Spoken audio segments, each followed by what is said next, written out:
The plane shook hard in the dark sky. The pilot's voice came through the speakers, "We're going down." Passengers screamed in fear. Then, a small girl stood up calmly and walked to the cockpit. She looked at the pilot and said one thing that changed everything: "I can fly." Before you watch full story, comment below from which country are you watching. Don't forget to subscribe for more amazing stories. The plane was flying high above the ocean. It was night time. The sky was dark and full of stars. Inside the plane, 200 people were sitting in their seats. Some were sleeping. Some were watching movies. Some were talking softly. Everything felt normal and safe. In seat 14C, a small girl named Arya sat near the window.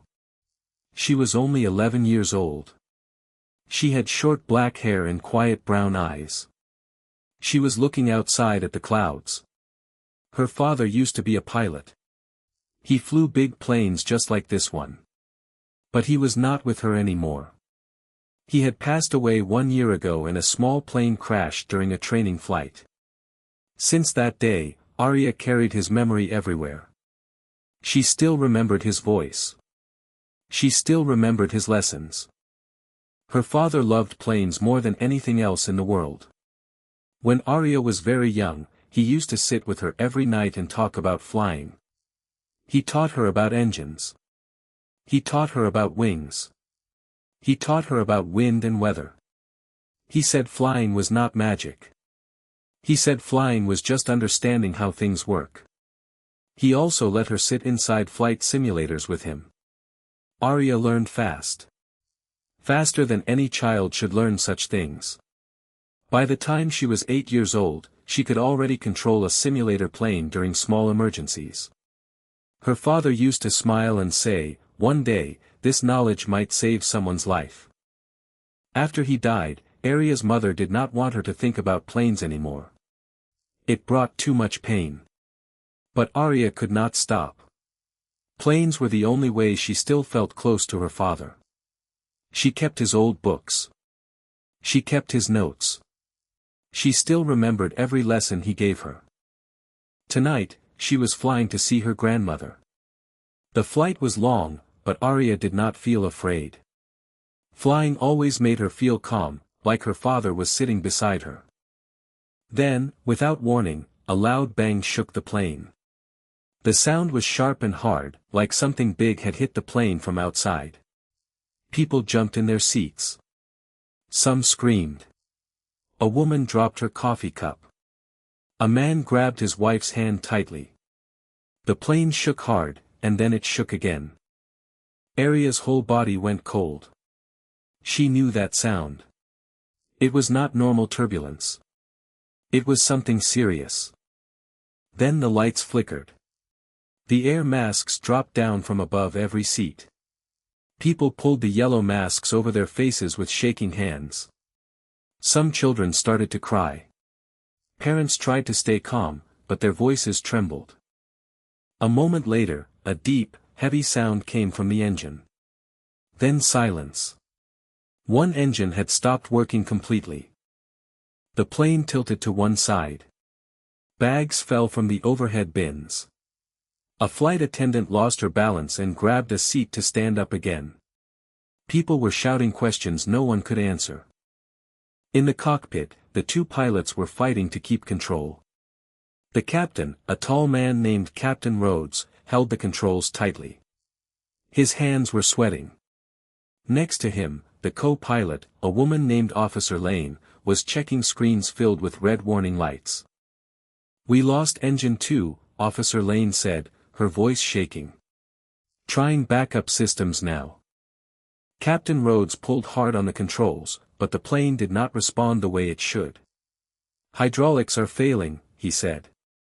"We're losing pressure fast." They tried every system they knew. Nothing worked the way it was supposed to. The plane kept dropping lower and lower.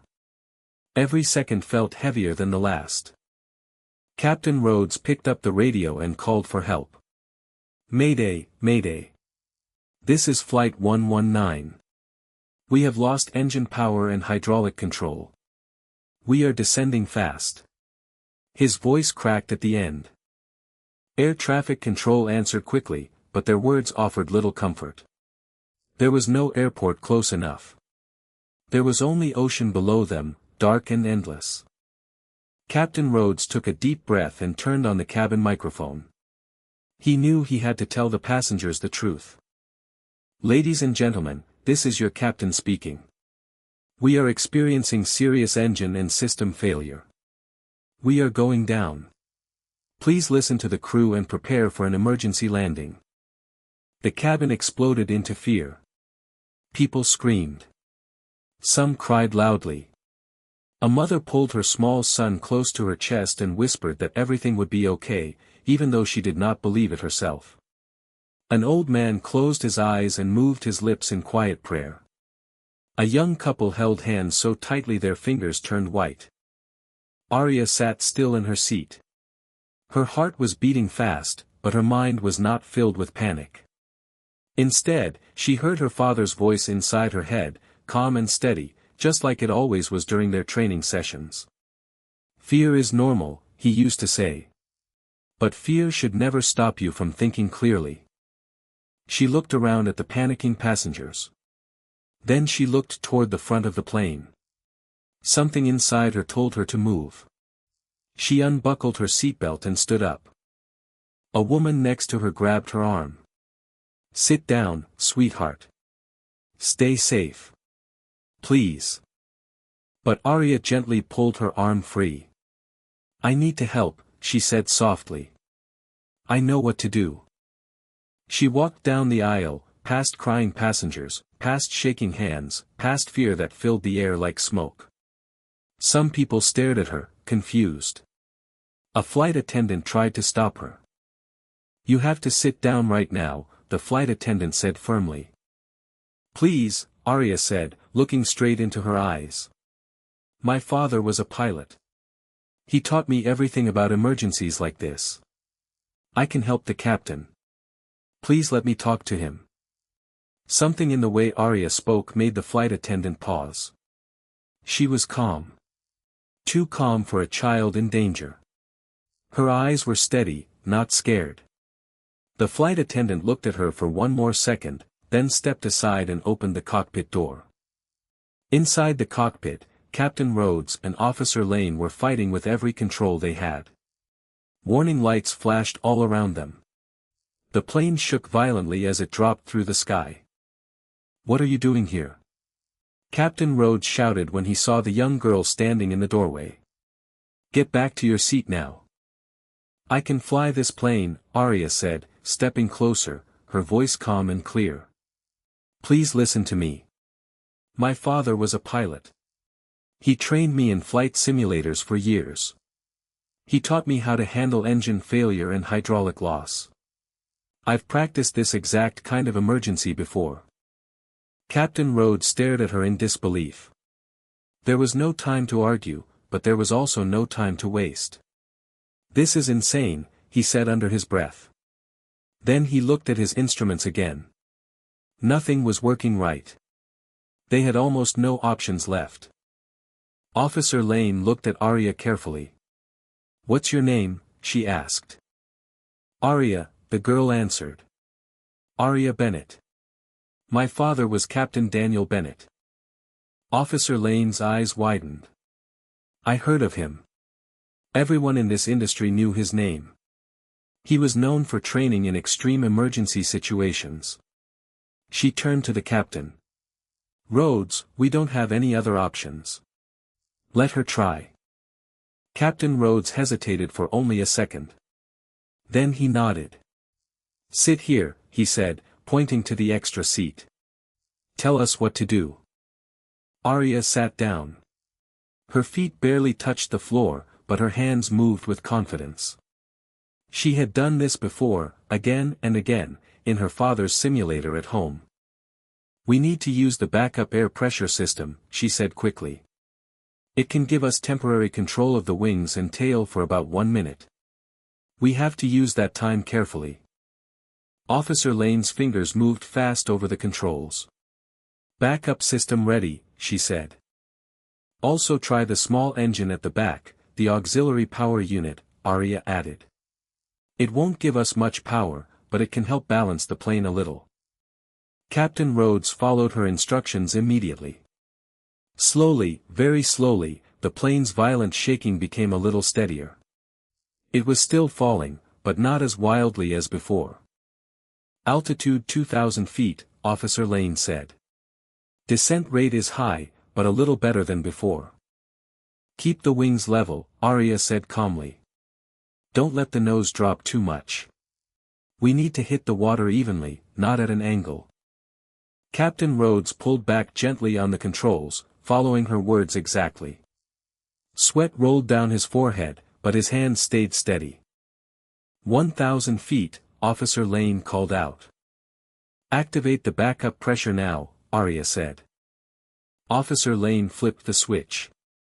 For a brief moment, the controls responded better. The nose lifted slightly. The plane's fall slowed down just a little more. 500 feet, Officer Lane said, her voice trembling. Brace for impact, Captain Rhodes said into the cabin microphone. Brace, brace, brace. In the cabin, passengers folded forward and covered their heads, just as the flight attendants had shown them. Some cried.